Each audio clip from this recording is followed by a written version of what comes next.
দাদা কয় নামাজের মধ্যে কি চকলেট খায় নাকি? খায় না, ও খাই ছাড়বে।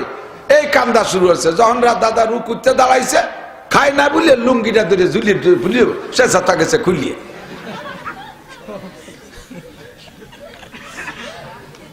আমার একজন পরে ওই ঘটনার তো চোখ তো অনিচ্ছাকৃত ভাষা চোখ চলে যায়, মিজাজ আগুন হয়ে যাচ্ছে, ক্ষতি গেলে তো এসে যায়। এই সাইজের ছোটকে মসজিদেও নীতি নেই। ওরা মসজিদের আদব বোঝে না, নামাজ বোঝে না, ওরা নিয়ম কানুন বোঝে না। আগে একদিন গেছি ব্যাসপুর, এক মসজিদে নামাজ পড়তেছি, আসরের নামাজ, ওইদিক মাহফিলে যাওয়ার সময় এক বুড়ো ওই সাইজের এক নাতি নিয়ে ঢুকছে।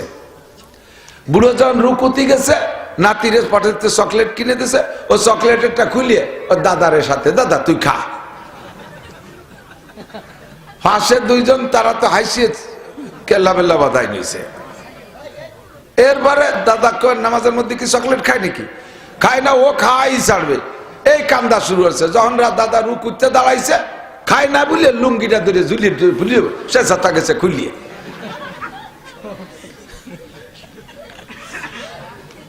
আমার একজন পরে ওই ঘটনার তো চোখ তো অনিচ্ছাকৃত ভাষা চোখ চলে যায়, মিজাজ আগুন হয়ে যাচ্ছে। পরে বললাম, মিয়া, এজন্য আল্লাহ নবী বিশ্ববিজ্ঞানী বলেছেন, মুরু সিবিয়ানাকুম বিসসালাতি ওয়া হুম আবনাউ সাবঈ সিনিন, তোমাদের বাচ্চাদের বয়স যখন 7 হবে তারপরে তারে নামাজে নিবা, মসজিদে নিবা, নামাজের কথা বলবা। এর আগে অত বুজুর্গ বানানোর দরকার নেই। একটুক তার ডিমিতে হুটে বারোয়নি, চোখ ফোটে নাই, তাই মসজিদে ইমাম সাহেব নিয়ে গেছে, একটা মেম্বারের পর বসাই দিয়েছে। ইমাম সাহেবের ছেলে আল্লাহ দেবতা নিয়ে গেছে মেম্বারের পর। ও কি বসে আছিস? ও পুরো যে কয় কাতার, সব কয় কাতারের মধ্যে তওয়াফ করছে। কাতার দিয়ে ঘুরিয়ে ঘুরিয়ে ঘুরিয়ে ঘুরিয়ে যাইয়া লাস্টে 2 রিকাত হওয়ার পরে 4 রিকাত নামাজ, 2 রিকাত হওয়ার পরে বাপের যায় নামাজের পর দাঁড়াইয়া পায়জামা খুলে মুতি দিছে। ইমাম সাহেব কয় সবাই নামাজ ছাড়িয়ে দেন, অ্যাক্সিডেন্ট হয়েছে। আমি ছিলাম সেই জামাতে, আমার মনে করি ওরে থাপ্পড় দিয়ে অ্যাক্সিডেন্ট আর একটা বানাই দিই। তুই আনিস কে? আলেম হয়ে যদি তোর এই অভিজ্ঞতা না থাকে, যা বোঝে না, তা মসজিদে আনার কথা নবী বলে নাই। কি কি হারাম জানা আছে না? মালে ভেজাল দেওয়া হালাল না হারাম? একটু কান। দুধে পানি মিশানো হালাল, দুধে পানি মিশানো হালাল, আইটেলা হালাল, মিথ্যে সাক্ষী দেওয়া, মিথ্যে মামলা করা, দাড়ি কাটা, দাড়ি চাষা, দাড়ি ছাটা, বেপরদা করা, গালাগালি করা, গীবত শিকায়ত, একটু কইতে থাকেন।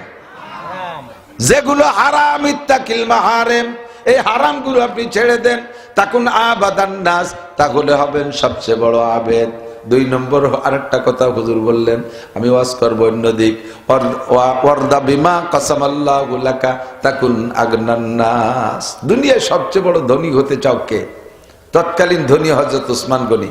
আমিও সবচেয়ে বড় ধনী হতে চাই। আপনারা চান আর না চান জানি না, কারণ আল্লাহ যদি আমার কিছু পয়সা করি বেশি দিত, কোরআন ভরি একটা মাদ্রাসা করতে পারতাম, অনেক মাদ্রাসা দান করতে পারতাম, মসজিদ টসজিদ দিতে পারতাম, গরিব গুরাবাকে দিতে পারতাম। আমার দিতে ভালো লাগে, দিতে ভালো লাগে, এই জন্য আমি সবচেয়ে বড় ধনী হতে চাই। নবী পাক বললেন, তুমি যদি সবচেয়ে বড় ধনী হতে চাও তাহলে একটা আমল শিখাই দেব, করবেন? আপনারা করবেন? রাজি আছেন? আমলটা করবেন?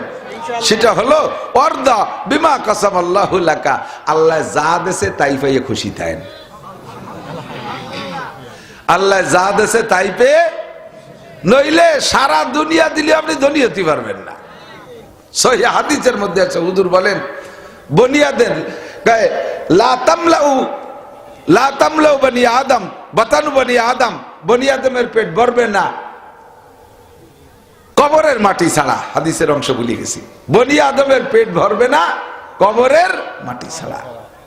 সারা দুনিয়ার মালিক যদি আল্লাহ কেউরে বানায় দেয়, সারা দুনিয়ার মালিক, এখন তো ভাগযোগ করে খাচ্ছি, 2 কাঠা 5 কাঠা 10 কাঠা 1 বিঘে 2 বিঘে 10 লাখ 20 লাখ 1 কোটি 5 কোটি ভাগ ভাগ করে খাচ্ছি।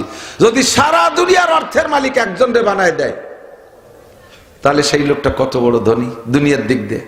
এই লোকটা যদি কেউ জিজ্ঞেস করে, ভাই আগে তো সম্পত্তি যা ছিল সবাই ভাগযোগ করে খেতাম, পরে কায়দা কিলে মরি আল্লাহ তোমারে একারে মালিক বানাই দিয়েছে, আমাকে কামলা কিষেন বানাই দিয়েছে, তোমার বাড়ি কাটি পিঠে খাই। এই এত বিশাল সম্পদের মালিক হয়ে তোমার মনের মধ্যে কিরম খুশিটা কদি? হুজুর বলেন, যদি কেউ এরকম বানাই দিয়ে তারা জিজ্ঞেস করেন যে তোমার এখন কেমন লাগে, ও কি জবাব দেবে জানেন? ক ভাই একটা দুনিয়া দিয়ে কি হয়, ছেলে মেয়ে আত্মীয় স্বজন কর্মচারী, একটা দুনিয়াতে কি হয়, আর একটা দুনিয়া হলে কোনো মতে চলা যেত। একটা দুনিয়ায় কিচ্ছু হয় না। আর যদি আপনাকে আল্লাহ যা দেশে বলেন আলহামদুলিল্লাহ, বলেন আলহামদুলিল্লাহ। দুনিয়ার দিক দিয়ে আপনি দুনিয়ার ব্যাপারে তাকাবেন নিচের দিক, আর আখেরাতের ব্যাপারে তাকাবেন উপরের দিক, তাহলে আপনার ভালো থাকা সম্ভব, ভালো হওয়া সম্ভব। নিচের দিক তাকাবেন, আপনি যে ক্লাসে আছেন তার চেয়ে গরিব এলাকায় আছে না নাই, তাদের চাইতে আপনি ভালো আছেন না নাই। আর ধর্মের ব্যাপারে তাকাবেন উপর দিক, তাহলে আপনার ইবাদত করা সহজ হবে। আরে কপাল, আমিও যেমন একজন মানুষ, মাওলানা আবুল বাশার তেমন একজন মানুষ, আরে আমিও যেমন একজন মানুষ, হযরত মাওলানা রুহুল আমিন সাহেব রাহমাতুল্লাহ আলাইহি তেমন একজন মানুষ ছিলেন।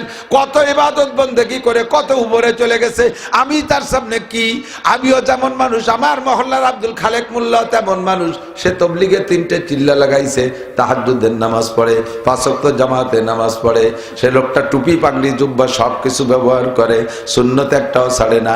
আমি তার সামনে কি? এতটুকু উপরের দিক তাকাইলে আপনার আমল করার প্রতি আগ্রহ বাড়বে। এই জন্য হুজুর বলেন ওয়ারদা বিমা কাসামাল্লাহু লাকা তাকুন আগনান নাস। যদি দুনিয়ায় সবচেয়ে বড় ধনী হইতে চাও, তাহলে আল্লাহ যা দেশে তারপর সন্তুষ্ট থাকো। বলি আলহামদুলিল্লাহ, বলি আলহামদুলিল্লাহ। মনেতে কন্যা আলহামদুলিল্লাহ। আপনারা কেমন আছেন? আর্থিকভাবে কেমন আছেন? আলহামদুলিল্লাহ। আল্লাহ এতটুক রাখো পরের কাছে হাত পাতা না লাগে, ঠিক না?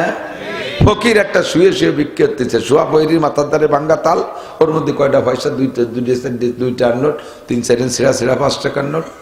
এর মধ্যে একটা খোলা ফকির হাঁটতে পারে, ও বগলে মাছ বাঁধাইয়া ডাঙ্গাতে আইসে, ওর কাছে আইসে দেয় যে ও শুয়ে রয়েছে, ওর প্লেটে তেমন পয়সা করি নাই।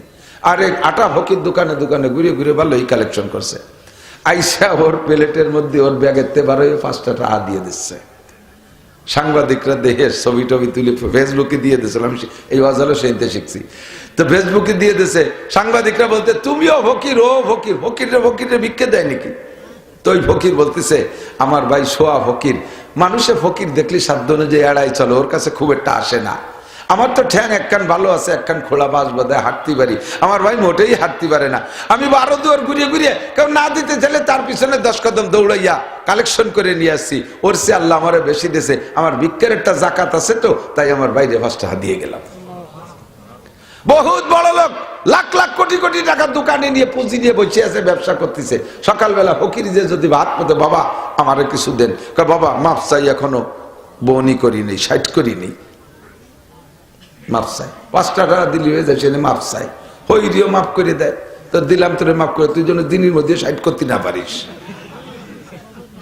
আমিও আইছিলাম 60 করতে, আমি বললাম না তো তুই না করলে আমার কি, কথা কর না কেন? এমন দোয়া দিয়ে দিয়েছে, সকালে দোয়া আল্লাহ কবুল করে ফেলাইছে। দিন ভরে কাস্টমার আছে, অন্য দোকানে তো কিনে নিয়ে যায়, উনি বসে রয়েছে নিয়ে যায়। আল্লাহ তোমার মতো এইরকম বড় লোকের চাইতে ওই ফকির 1000 গুণে ভালো, ঠিক কি ঠিক না? দাঁড়াও সিকন্দার সে ও মর্দে ফকির আওলা जिसकी फकीरी में बुए আসাদুল্লাহ है। হাজার হাজার রাজা বাদশাদের চাইতে ওই ফকির আল্লাহর কাছে দামি, যেই ফকিরের জুলার মধ্যে থেকে আল্লাহ আল্লাহ জিকির বের হয়, যেই ফকিরের ভিক্ষার অংশ আর এক ফকিরের যাকাতের ভিতরে দিতে পারে, ওই ফকির আল্লাহর কাছে হাজার হাজার শিল্পপতি কোটিপতিদের চাইতে ভালো। আপনাকে ধনী বানাইতে হলে সংক্ষিপ্ত বক্তব্য, ওয়ারদা বিমা কাসাবাল্লাহু লাকা তাকুন আগনান নাস। আল্লাহ যা দিয়েছে, যে হালাতে রাখছে, বলি আলহামদুলিল্লাহ। সবচেয়ে বড় মোমেন যদি হইতে চাও, ছোট্ট আজ, সবচেয়ে বড় মোমেন, সবচেয়ে বড় ইমানদার যদি হইতে চাও, ইমান ইমান ইমান ইমান জিকির করলে হবে না, মুখে দাবি করলে হবে না।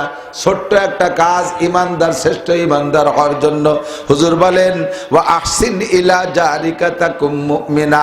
একে অপরে গায়ে গায়ে মিলে মিশে প্রতিবেশী বসবাস করো, প্রত্যেকের দিকে প্রত্যেকে সুনজরে রাখবা, সকলের প্রতি সকলে ইহসান আর করুণার নজর রাখবা, মহব্বত আর ভালোবাসা রাখবা, প্রতিবেশীর দিক খেয়াল রাখবা। তোমার বাড়ি সুন্দর বানাইছো, যার রাস্তা আছে প্রতিবেশী বাড়ি যার রাস্তা নাই, গরিব মানুষ তার জায়গা নাই, তোমার জায়গা থেকে 2 হাত জায়গা ছেড়ে দাও। কমপক্ষে বাড়ি যার জন্য একটা অ্যাম্বুলেন্স বাড়ি ঢুকার রাস্তা দিবা। এনি টাইম মানুষ রুগী হতে পারে, রুগীরে দূরে টেনে নেওয়া কষ্ট, একটা অ্যাম্বুলেন্স যাতে ঘরে যেতে বাড়ি যেতে পারে এমন একটা রাস্তা তুমি তারে দিবা। প্রতিবেশীর পাশে গাছ লাগাইতে গেলে এমন কায়দায় লাগাবা যাতে তার ক্ষতি না হয়, ওয়াল করলে এমন ভাবে করবা যাতে তার বাড়ির বাতাস বন্ধ না হয়ে যায়।